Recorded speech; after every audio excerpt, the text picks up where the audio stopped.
باوقار معزز و محترم سامعین، السلام علیکم ورحمۃ اللہ تعالی وبرکاتہ۔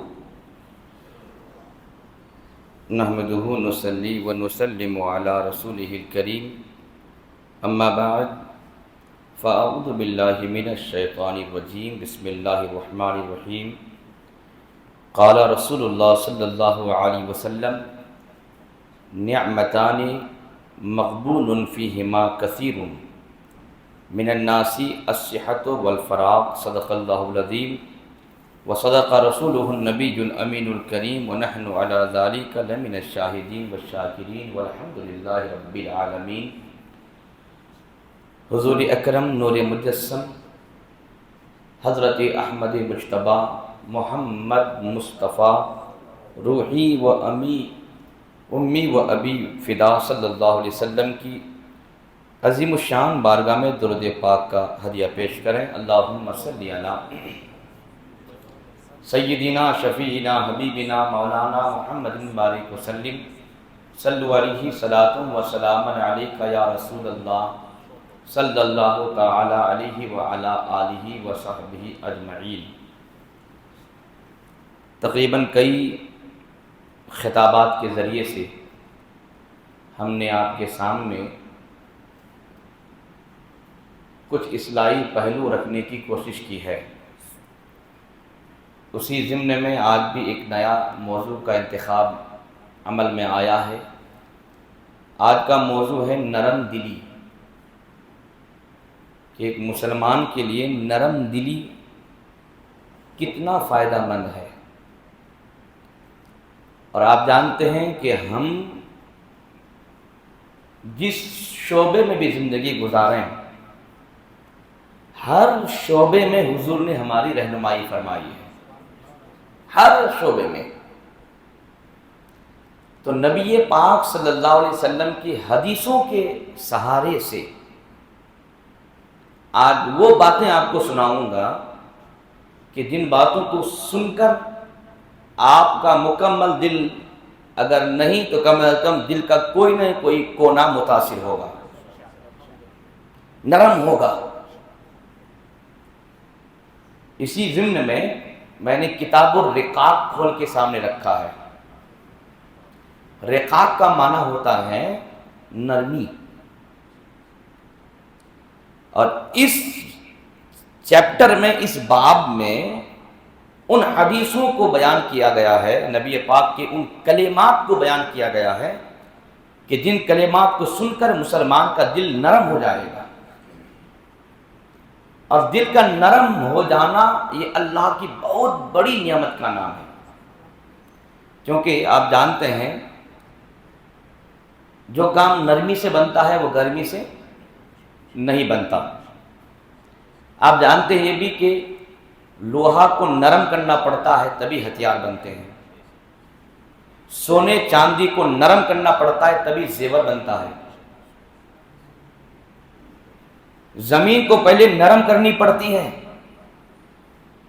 تبھی جا کر کے گھاس اگتی ہے، کھیتی باڑی ہوتی ہے، باغ اگتا ہے۔ اسی طریقے سے جب مسلمان اپنے دل کو نرم کرتا ہے اللہ کا ولی بنتا ہے، جب دل کو نرم کرتا ہے عارف باللہ بنتا ہے، جب دل کو نرم کرتا ہے تو متقی اور پرہیزگار بنتا ہے۔ اس لیے دل کا نرم کرنا ہر مسلمان کے لیے بہت ضروری چیز ہے۔ اسی ضمن میں دل کو نرم کرنے والی باتوں کا بیان آج ہم آپ کے سامنے رکھے ہیں۔ سنیں، زیادہ ادھر ادھر نہ بول کر کے ڈائریکٹ نبی کی حدیث سنائیں اور حدیث کو سمجھا دیں۔ میں سمجھتا ہوں کہ یہی ایک تقریر ہے، اور تقریر کا حق اسی طرح ادا بھی کرنا چاہیے۔ عرض کر رہا تھا، ان ابن عباس رضی اللہ تعالی عنہ قال قال رسول اللہ صلی اللہ علیہ وسلم: نعمتان مغبون فیہما کثیر من الناس الصحۃ والفراغ، رواہ البخاری۔ حضرت ابن عباس سے مروی ہے، انہوں نے کہا کہ رسول پاک صلی اللہ علیہ وسلم نے ارشاد فرمایا کہ اللہ نے بے شمار نعمتوں میں دو ایسی نعمت انسان کو دی ہیں کہ ان دونوں نعمتوں میں اکثر لوگ گھاٹے میں ہیں، خسارے میں ہیں۔ ان دونوں نعمتوں کے حوالے سے اکثر لوگ گھاٹے میں ہیں، خسارے میں ہیں۔ وہ کیا نعمت ہے؟ الصحت والفراغ، ایک ہے صحت اور ایک ہے فارغ ہونا۔ یقیناً آپ تجربہ کیجیے کہ صحت اللہ کی ایک عظیم نعمت کا نام ہے، اور فراغ کا مطلب کہ آپ اتنا کما چکے ہیں کہ آپ کا گھر بار چل سکتا ہے، اب دنیا جمانے کی ضرورت نہیں ہے، آپ فارغ ہو گئے۔ اس کو بولتے ہیں ہم لوگ فارغ البال۔ کیا بولتے ہیں؟ فارغ البال۔ بھائی اتنی آمدنی ہے آپ کی، گھر چل رہا ہے، در چل رہا ہے، سب چل رہا ہے، رشتہ داری نبھ رہی ہے، سب ہو رہا ہے، نہ اب مکیش بننا ہے نہ امبانی بننا ہے۔ کیا کرنا ہے؟ آپ فارغ ہو جائیے، فارغ البال بن گئے آپ، تو فراغت کے بعد آپ وقت کو ذکر الہی میں، عبادت الہی میں گزاریے۔ لوگ آج ایک نہیں کتنے لوگ فارغ ہیں، فارغ البال ہیں، کتنے لوگ صحت مند ہیں، لیکن یہ دونوں نعمتوں میں اکثر لوگ گھاٹے میں ہیں۔ صحت ہے تو صحت کا استعمال کہیں اور ہو رہا ہے، فراغت مل گئی ہے ہمیں تو ہماری فراغت کا استعمال کہیں اور ہو رہا ہے، حالانکہ صحت اور فراغت یہ خدا کی عظیم دو نعمت کا نام ہے۔ اللہ نے صحت دی ہے تو اللہ کی عبادت میں صحت کا استعمال ہونا چاہیے، اور اللہ نے ہمیں اگر فراغت دی ہے تو فراغت کا یوز بھی اللہ کی عبادت میں ہونی چاہیے۔ اب بتائیے دل نرم ہوا کہ نہیں ہوا؟ دل میں ایک ٹھیس، ایک چوٹ لگی کہ نہیں لگی؟ ہاں، اگر اس دل میں رائی کے دانے کے برابر بھی ایمان ہے تو چوٹ تو لگے گی، آدمی متاثر تو ہوگا کہ صحیح بات ہے کہ صحت بھی اللہ کی بڑی نعمت ہے، فراغت بھی اللہ کی بہت بڑی نعمت ہے۔ یہاں فراغت کا معنی بیکاری نہیں، جو لوگ بیکار میں بیٹھے ہیں وہ بیکاری مراد نہیں ہے۔ یہاں فراغت کا مطلب جو میں نے سمجھایا کہ اچھی خاصی کمائی ہے، سب چل رہا ہے بس، تو باقی وقتوں کو دنیا کمانے میں نہیں بلکہ دین کمانے میں لگانا چاہیے۔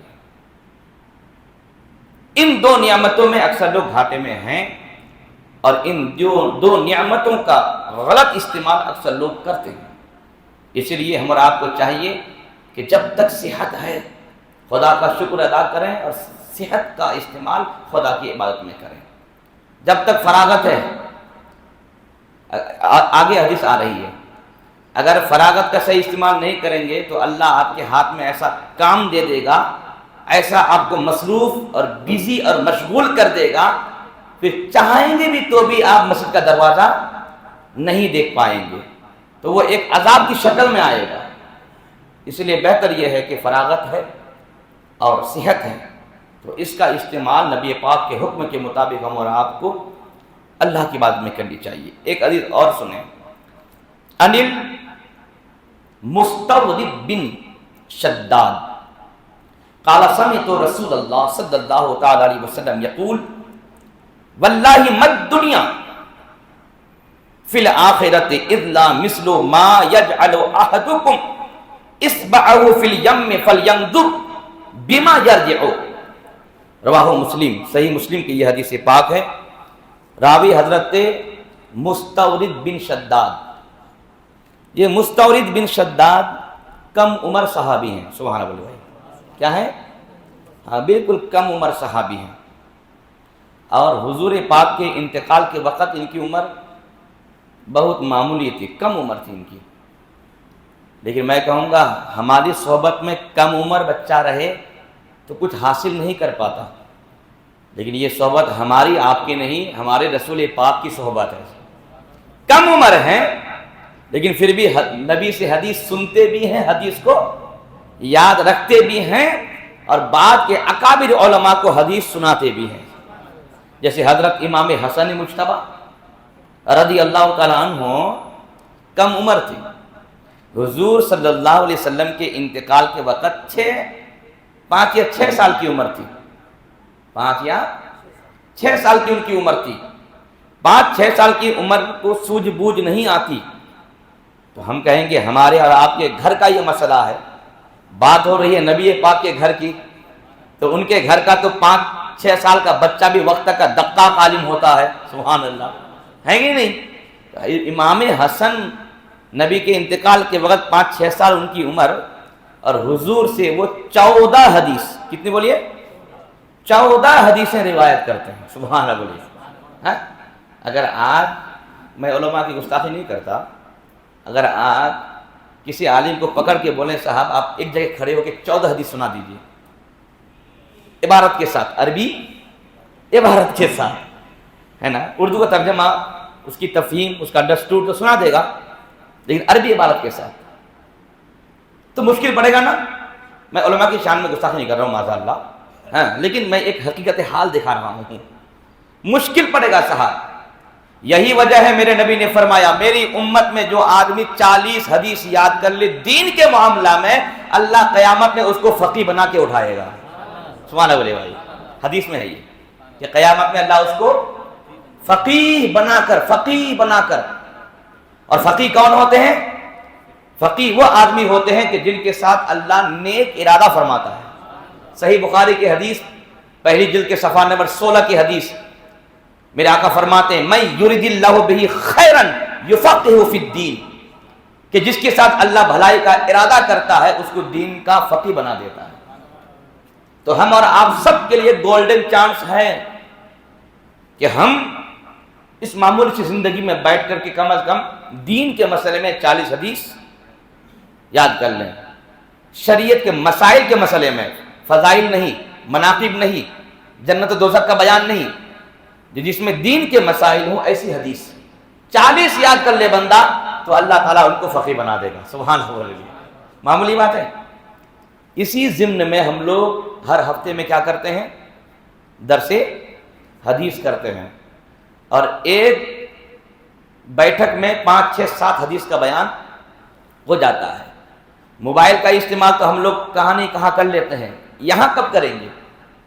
جب حدیثیں بیان کی جاتی ہیں ریکارڈ کر لیں، جب کبھی فارغ بیٹھے رہیں گے سنیں گے، حدیث یاد کریں گے. بزنس کا کوئی قانون آپ کو دے دیا جائے تو آپ کتنی جلدی اس کو یاد کر لیتے ہیں. دنیاوی ترقیات کے حوالے سے کوئی آپ کو میتھڈ دے دیا جائے، آپ کتنی جلدی اس کو کیچ کرتے ہیں. تو دنیا کمانے کے لیے تو سب ایک دم پہلی صف میں ہے، لیکن دین کمانے کے لیے کون آئے گا؟ میرے نبی پاک کے زمانے میں ایک حدیث کے لیے صحابہ خالی سنتے تھے کہ فلانا صحابی ایک نئی حدیث حضور سے سناتے ہیں، تو مدینے سے سفر کرتے ہیں اور پہنچ جاتے ہیں عراق ایک حدیث کے لیے. سبحان اللہ بولیں گے بھائی؟ کس کے لیے؟ ایک حدیث کے لیے چلے جاتے ہیں بغداد، چلے جاتے ہیں عراق، چلے جاتے ہیں کوفہ، چلے جاتے ہیں شام. خالی اتنا معلوم ہوا کہ فلانا صحابی جو شام میں رہتے ہیں وہ حضور سے ایک حدیث سناتے ہیں.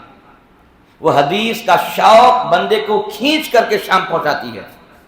پھر بندہ پہنچتا ہے، کہتا ہے کہ میں نے سنا ہے کہ آپ حضور کی کوئی حدیث سناتے ہیں، ذرا مجھے بھی سنا دیجیے.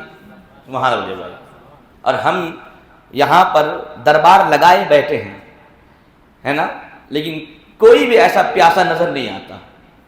اعلان بھی ہوتا ہے باوجود کہ اللہ امت مسلمہ کی خیر فرمائے. سنیں تو یہ صحابی ہیں مستورد بن شداد. کم عمر کے صحابی، حضور کے انتقال کے وقت معمولی عمر تھی، لیکن اس وقت وہ حدیث سنا رہے ہیں. سبحان اللہ، انہوں نے نبی سے سنا.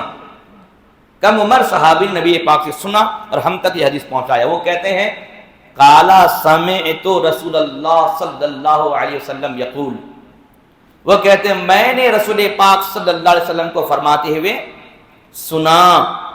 حضور فرما رہے تھے واللہ مد دنیا فی الاخرہ الا مثل ما یجعل احدکم اصبعہ فی الیم. حضور فرما رہے تھے قسم خدا کی، یعنی حضور قسم کھا کے یہ جملہ ارشاد فرما رہے ہیں. آپ سمجھ سکتے ہیں جس جملہ کی اہمیت زیادہ ہو اس جملہ کو قسم سے بیان کیا جاتا ہے.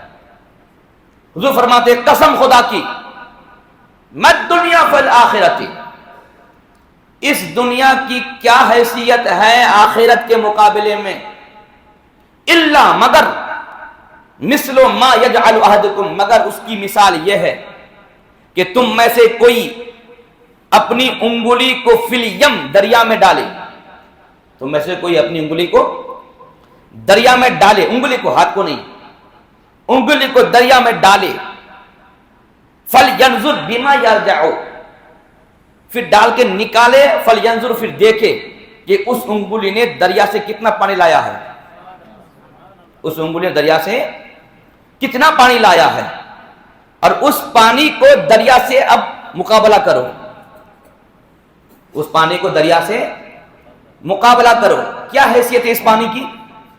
میرے آقا فرماتے ہیں قسم خدا کی اس سے بھی گھٹیا پوزیشن ہے اس دنیا کو آخرت کے مقابلے میں، اس سے بھی احوان ہے، اس سے بھی گھٹیا ہے، اس سے بھی ذلیل ہے۔ اللہ اکبر تو بولیے بھائی۔ اب بتائیے جو ذلیل ہے ہم اسی کو حاصل کرنے کے لیے پوری 60-70 سالہ زندگی یوز کر دیتے ہیں، استعمال کر دیتے ہیں اسی کو حاصل کرنے کے لیے۔ اللہ اکبر تو بولیے۔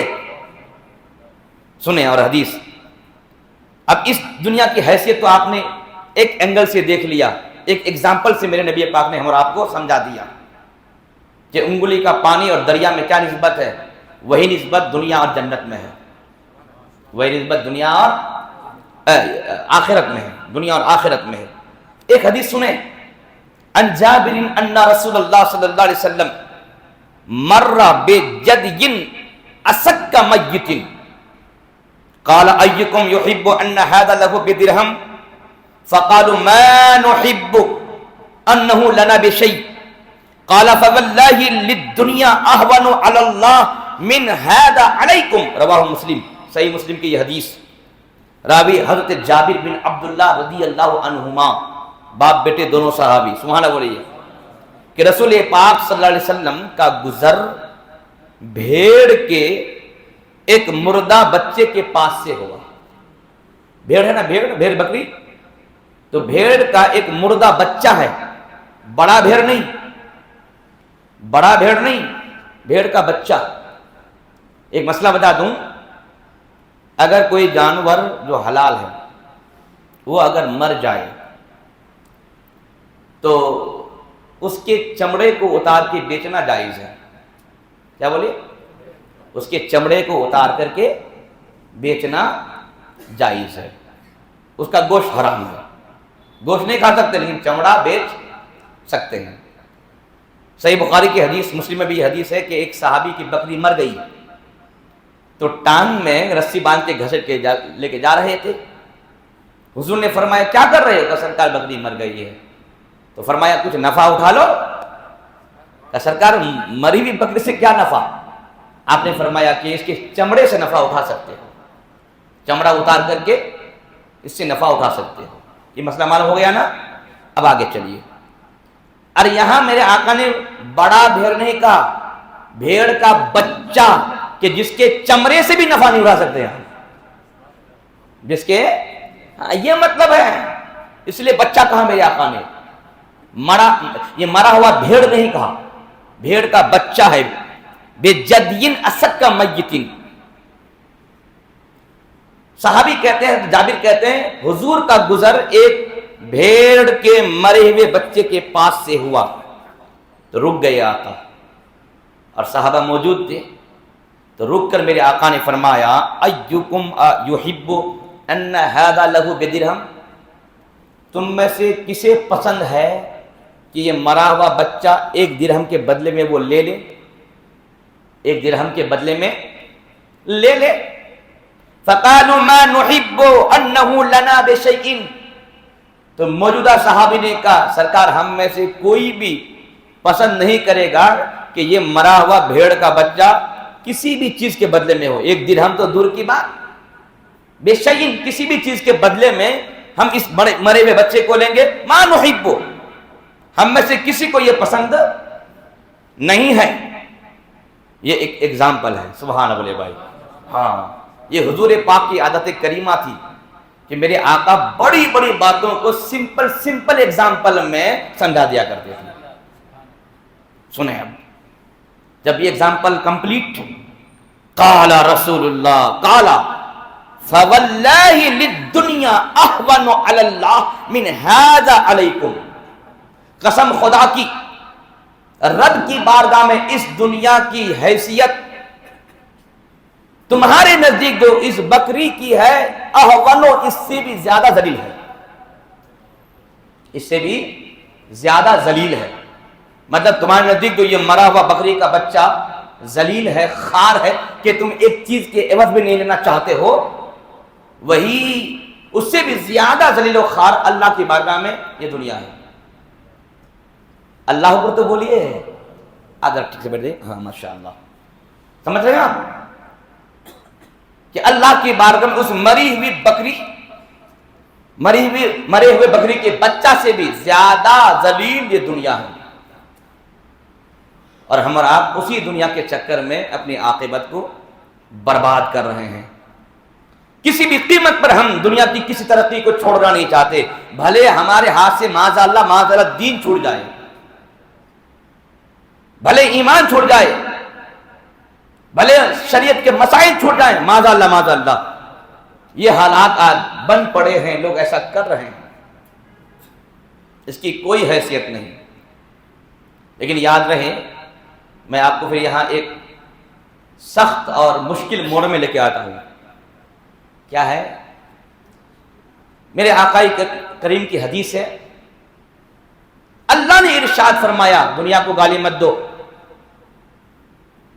دنیا کو لا یسب الدہر، لا یسب الدہر، دنیا کو گالی مت دو، فإن أنا الدہر، کیونکہ میں ہی دنیا ہوں، کیونکہ میں ہی دنیا ہوں. وہ حدیث میں ہے، یہ اللہ فرماتا ہے کہ دنیا کو گالی مت دو کیونکہ دنیا میں ہی ہوں.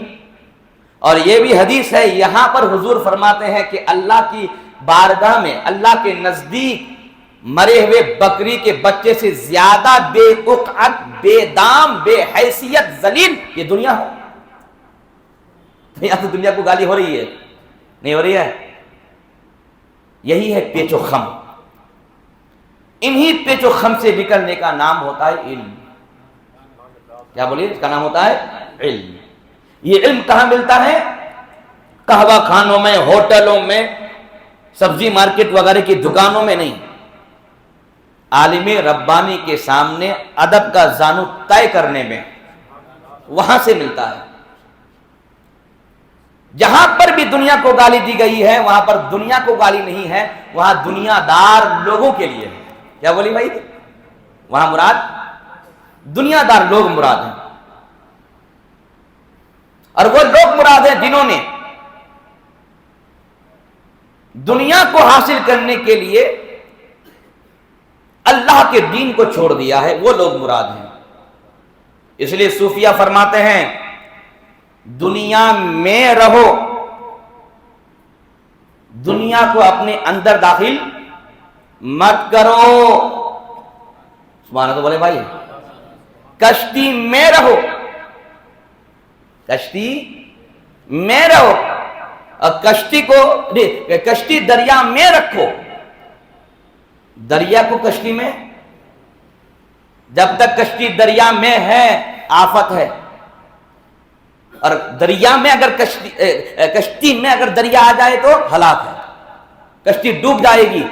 ویسے ہی تم دنیا میں رہو، دنیا کو اپنے اندر داخل مت کرو، کیونکہ دنیا کو اپنے اندر داخل کرو گے تو کشتی جیسا حال ہوگا، تم بھی برباد ہو جاؤ گے، ہلاک ہو جاؤ گے. اور آج اکثر یہی حال ہے کہ ہم دنیا میں نہیں ہیں بلکہ دنیا کو ہم نے اپنے میں لے لیا، دنیا ہمارے اندر آ گئی ہے، اس لیے ہم غرق ہیں، ڈوبے ہوئے ہیں، ہلاک ہیں، برباد ہیں. وہی چند کوئی خاصان خدا ہوں گے کہ جو اپنے وجود کو دنیا میں رکھے ہیں، دنیا کو اپنے وجود میں. تو دنیا میں رہنا ہے دنیا کے لیے نہیں، دنیا بنانے والے کے لیے. دنیا میں جینا ہے دنیا حاصل کرنے کے لیے نہیں، اللہ کو خوش کرنے کے لیے. تو دنیا میں تو رہنا پڑے گا. اس لیے کہتے ہیں ہم لوگ اکثر بچوں کو سناتے ہیں بابو کھاؤ جینے کے لیے، مت جیو کھانے کے لیے، کھاؤ جینے کے لیے، نہیں کھاؤ گے تو جیو گے کیسے؟ اور جیو گے نہیں تو عبادتیں کیسے ہوں گی؟ سنتوں پر عمل کیسے ہوگا؟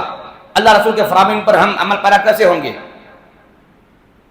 تو کھاؤ جینے کے لیے اور مت جیو کھانے کے لیے، یعنی تم زندگی گزار رہے ہو کھانے کے لیے، جہاں ملے چلے جا رہے ہو کھانے کے لیے، تو زندگی کا ایک مقصد ہوتا ہے، مقصد وہی ہے۔ تو دنیا میں رہو اللہ رسول کے لیے، دنیا کے لیے نہیں۔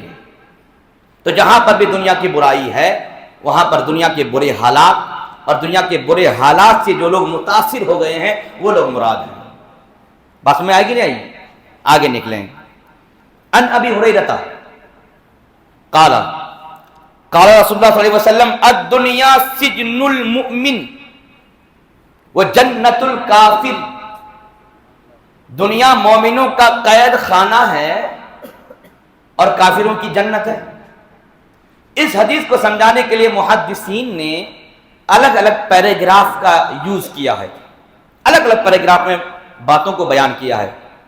میں نے ہر جگہ مطالعہ کیا، ان مطالعے میں جو بالکل ایک مفہوم سبب میں آیا وہ آپ کے سامنے رکھتا ہوں۔ اب یہ ہے دنیا مومنوں کے لیے قید خانہ ہے، اس کا کیا مطلب؟ یعنی مومنوں کو جنت میں جو کچھ ملنے والا ہے اس کے مقابلے میں مومنوں کو جو یہ مل رہا ہے بریانی وغیرہ سب، تو اگر تقابل کریں گے، سمجھ رہے ہیں، مقابلہ کر کے دیکھیں گے تو ایسی صورت میں لگے گا ایسا کہ آپ قید خانے میں ہیں۔ سبحان اللہ بھائی، لگے گا ایسا کہ آپ قید خانے میں ہیں، کیونکہ دنیاوی جو نعمتیں ہیں یہ نعمتیں ایسی ہیں جیسے کہ آج قیدیوں کو ملتی ہیں، اور آخرت میں جو اللہ نعمتیں عطا فرمائے گا اس کا مقام ہی کچھ اور ہے۔ تو دنیا مومنوں کے لیے قید خانہ ہونے کا مطلب یہ ہے کہ جنت میں جو کچھ ملنے والا ہے اس کے مقابلے میں جو یہاں مل رہا ہے گویا کہ تم قید میں ہو۔ سبحان اللہ بولے بھائی، گویا کہ تم قید میں ہو، اور یہ دنیا مومنوں کے لیے، کافروں کے لیے جنت ہے۔ اس کا کیا مطلب؟ یعنی کافروں کو جو دوزخ میں سزا ملنے والی ہے اس سزا کی سختی کی بنیاد پر کافروں کو یہاں جو کچھ بھی نزلہ، زکام، بخار، کینسر، ونسر جو کچھ بھی ہو رہا ہے، جو بھی تکلیفیں ہو رہی ہیں، اس کی کوئی حیثیت نہیں ہے، گویا کہ جہنم کے مقابلے میں اس کے لیے دنیا جنت ہے۔ جہنم کے عذاب کے مسئلے میں اس کے مقابلے میں یہ دنیا کی تکلیفیں اس کے لیے جنت ہے، اور جنت کے آشائش کے مقابلے میں دنیا کی نعمتیں مومنوں کے لیے بھی قید خانہ ہے۔ سبحان اللہ بھائی، مومنوں کے لیے قید خانہ ہے۔ اور بھی دیگر طور طریقہ ہے اس حدیث کو سمجھانے کے لیے، محدثین نے اور بھی بیان کیا ہے، ایک بھی تفہیم اگر آپ تک پہنچ رہی ہے اسے کیچ کیجیے۔ ان انس قال قال رسول اللہ صلی اللہ تعالی علیہ وسلم ان اللہ لا یظلم مؤمنا حسنۃ یؤتی بها فی الدنیا ویجزا بها فی الآخرہ واما الکافر فیطعم بحسنات ما عمل بها للہ فی الدنیا حتی اذا افضى الى الآخرة لم یکن له حسنۃ یجزا بها۔ صحیح مسلم کی یہ حدیث پاک، راوی حضرت انس رضی اللہ تعالی عنہ ہیں، وہ کہتے ہیں کہ رسول پاک صلی اللہ علیہ وسلم نے ارشاد فرمایا کہ اللہ تعالی کسی بھی مومن پر ظلم نہیں کرتا۔ اس کا مطلب یہ کافر پر ظلم کرتا ہے۔ جب یہ مومن کی بات آ گئی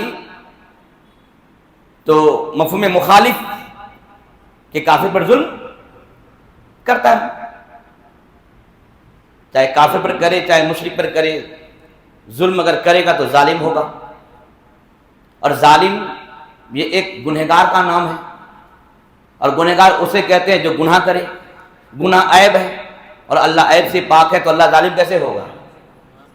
اللہ ظالم کیسے ہوگا؟ یہاں لا یظلم کا معنی جو حقیقی طور پر ظلم ہے وہ ظلم مراد نہیں، یہاں پر ظالم کا معنی، ظلم کا معنی جتنا آدمی مستحق ہے اتنا تو دیا جائے اور کچھ اور سخاوت کی جائے. سبحان اللہ بولے بھائی، کچھ اور سخاوت کی جائے. تو یہاں مراد وہی ہے کہ اللہ مومن پر ظلم نہیں کرتا، مطلب کہ اللہ تعالیٰ مومن پر سخاوت کا دروازہ بند نہیں کرتا ہے. سبحان اللہ بولے بھائی. کیسے؟ وہ اس طور پر سنیں، مومن کے اوپر اللہ ظلم نہیں کرتا ہے ان کے نیکیوں کے مسئلے میں. کیسے؟ کہ بھائی نیکیوں کا جو بدلہ ہونا چاہیے تو بدلہ تو دیتا ہی ہے رب. بدلے کے ساتھ ساتھ اس دنیا میں بھی اللہ اس نیکی کا بدلہ دے دیتا ہے. آخر کو تو دے گا، وہ تو فکس ہے. سبحان اللہ بولے بھائی، وہ تو فکس ہے. حدیث کہتی ہے یؤتا بہا فی الدنیا ویجزا بہا فی الآخرہ. سبحان اللہ. اللہ مومنوں کے ساتھ ظلم نہیں کرتا ہے اس کے نیکیوں کے مسئلے میں. کیسے؟ اس لیے کہ مومن جو بھی نیکی کرتا ہے اس کے نیکی کے عوض اسی دنیا میں بھی دیتا ہے اور آخرت میں نیکی کے عوض اللہ اس کو جزا بھی دے گا، اس کا بدلہ بھی دے گا. رہی بات کافر، تو آپ جانتے ہیں بہت سارے کافر بھی اچھے کام کرتے ہیں، نہیں کرتے ہیں؟ بہت سارے چیریٹی وغیرہ جو کافر لوگ کرتے ہیں، اچھا کام نہیں ہے وہ؟ ہاں اچھا کام ہے وہ. ہاں غریبوں کی مدد کرتے ہیں، اچھا کام ہے وہ، بہت ایسا کام کرتے ہیں وہ لوگ. تو وہ جو بھی کرتے ہیں نیک کام، اچھا کام، آپ بتائیے وہ مزدوری کا حق ہے، رکھتا کہ نہیں رکھتا؟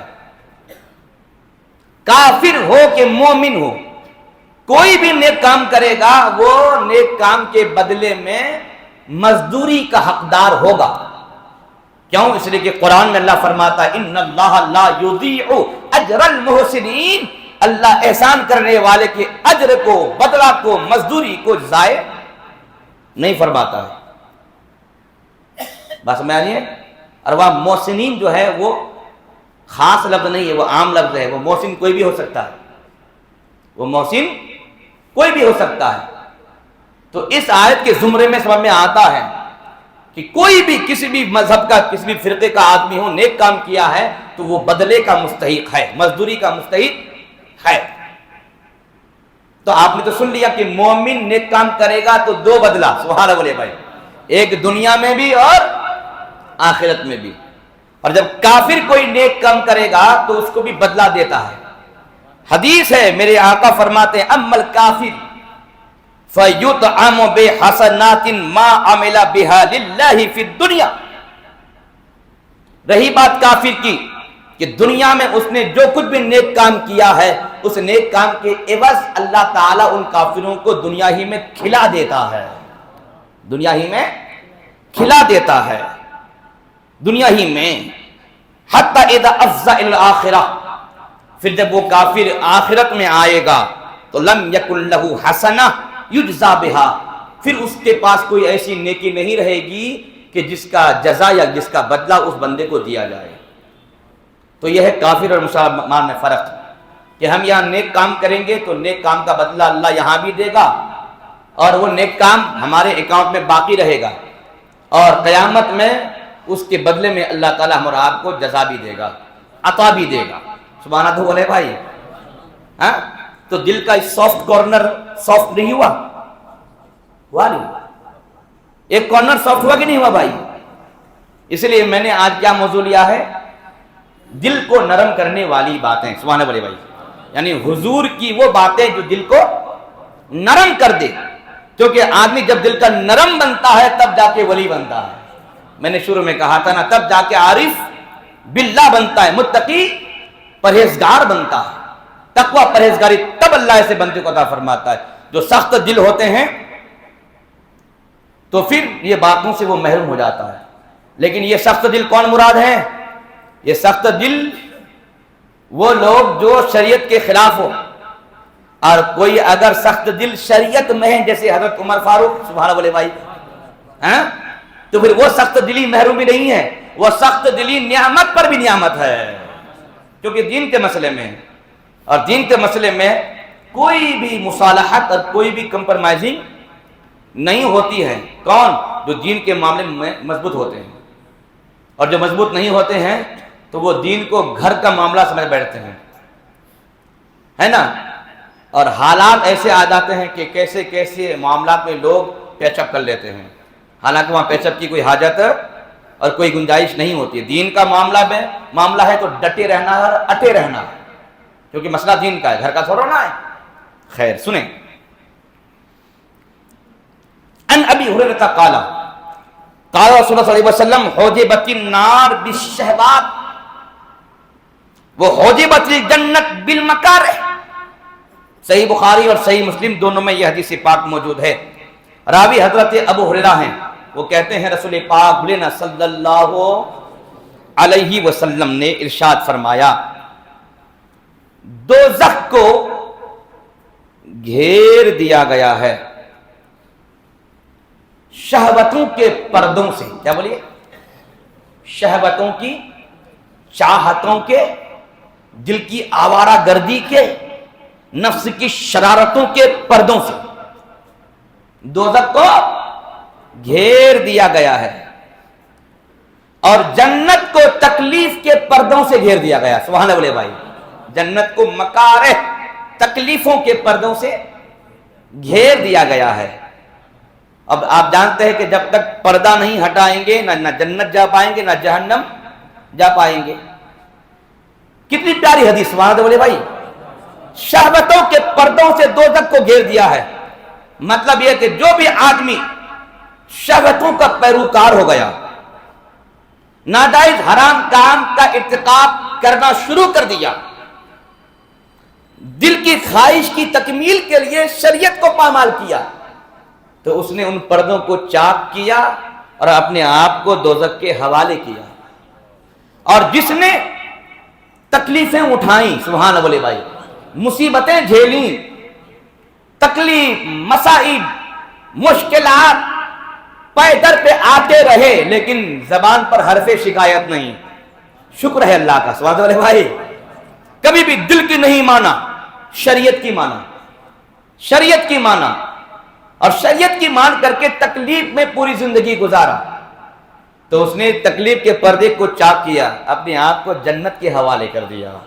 سبحان اللہ بھائی، تو جنت جانا ہے تو تکلیف کو گلے لگانا ہے، اور جہنم جانا ہے تو شہوتوں سے اپنا عشق لڑانا ہے۔ تو آپ سروے کیجئے ہمارے مسلم معاشرے کی کہ ہم کس کے پیروکار ہیں، شہوتوں کے پیروکار ہیں یا مصیبتوں کے پیروکار ہیں؟ حدیث ہے، میرے آقا سے پوچھا گیا، یا رسول اللہ سب سے زیادہ تکلیفیں، مصیبتیں کن کو آئیں؟ حضور نے فرمایا اللہ کے نبیوں کو۔ بولے نا بدل کے سبحان اللہ، اللہ کے نبیوں کو آئی ہیں۔ تو آپ سمجھ گئے نا، ہم مسلمان ہیں تو تکلیف کا آنا ہمارے اور آپ کے لیے ایک ضروری چیز ہے، کمپلسری آئے گی۔ کیوں؟ تکلیف میں بندہ خدا کو یاد کرتا ہے۔ ارے بھائی، مستی کے سرہانے سو کر کے کون خدا کو یاد کرتا؟ خدا کرتا ہے کیا؟ آرام کے بستر پر کوئی خدا کو یاد کرتا ہے؟ نہیں، تکلیف کے بستر پر خدا کو یاد کیا جاتا ہے۔ تو یہ خدا کی مہربانی ہے اس بندے پر کہ جس کو اللہ نے تکلیف دے کر کے اپنی یاد کرانے کا موقع عنایت فرما دیا۔ نہیں، یہ خدا کی مہربانی ہے کہ نہیں؟ یہ خدا کی مہربانی ہے۔ ہم کیا سمجھتے ہیں؟ نہیں، آشائش و آرام ہی خدا کی مہربانی ہے، ہم یہ سمجھتے ہیں۔ نہیں، تکلیف یہ بڑی خدا کی مہربانی ہے۔ الحمدللہ۔ اور حدیثیں سنیں،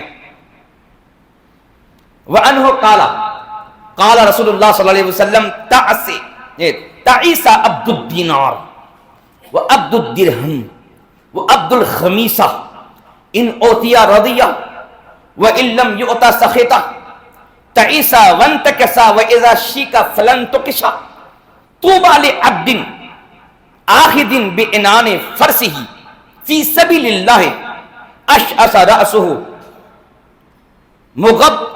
مغبرۃ قدماہ ان کان فی الحراست کان فی الحراست و ان کان فی الساقۃ کان فی الساقۃ ان استأذن لم يؤذن له وان شفع لم يشفع، رواہ البخاری، صحیح بخاری کی حدیث پاک ہے۔ سنیں، جو لوگ دنیا کے پیروکار ہیں، ہر صورت میں دنیا حاصل کرنا چاہتے ہیں، ان لوگوں کے لیے یہ زوردار تماچا ہے، اور یہ ایسا تماچا کہ گر جائے گالوں پر تو ہوش آ جائے۔ سبحان اللہ تو بولے بھائی، ہاں سنیں، ہوش آ جائے اور سمجھ آ جائے کہ بھائی ہم پیدا کیے گئے ہیں کس کے لیے اور زندگی گزار رہے ہیں کس کے لیے۔ غفلت کی چادر آنکھوں سے نکل جائے گی، اڑ جائے گی۔ سنیں حدیث، میرے آقا فرماتے ہیں تعیسا، برباد ہو، ہلاک ہو، عبد الدینار و عبد الدرہم، روپیوں پیسوں کا بندہ۔ کیا بولا آقا نے؟ کیا فرمایا؟ ہلاک ہو، برباد ہو، روپیوں پیسوں کا بندہ۔ جب ہم لوگ بولتے ہیں عبد النبی، کیا بولتے ہیں؟ تو وہابی دیوبندی لوگ کہتے ہیں یہ شرک ہے، یہ شرک ہے، کیونکہ عبداللہ ہوتا ہے اللہ کا بندہ، اللہ کے علاوہ کسی اور کا بندہ نہیں ہوتا۔